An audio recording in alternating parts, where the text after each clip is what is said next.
Magandang hapon mga tuktok. So nandito po ulit si Green Sunflower Vlog. So mag-upload po tayo.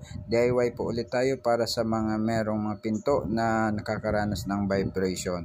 So panoorin niyo po ito at nang solusyonan ang ating mga problema sa ating mga tuktok doors.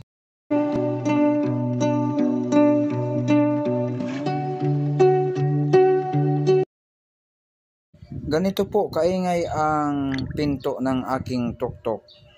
Kaya oras na para i-DIY natin. Huh?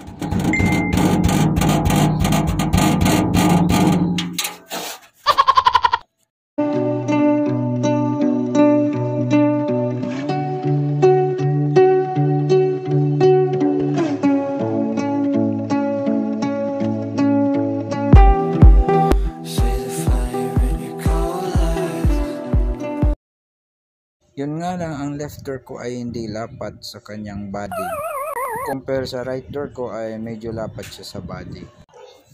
Dahil kasi sa yung kaliwang pinto ay sumasagi yung yero sa yero, kaya nagkukos siya ng vibration. Ayan, nakita nyo mga tuktok, di ba may sugat siya. So nilagyan ko siya ng tape, medyo pud-pud na, kaya nagbabibrate na naman siya. So ngayon, lagyan natin siya ng guma para tuluyan ng di mag-vibrate. Parang stopper kumbaga mga tuktok. So ayan, so kapag pinag-close natin, so yung guma, yun na yung magiging stopper para hindi na siya mag-vibrate.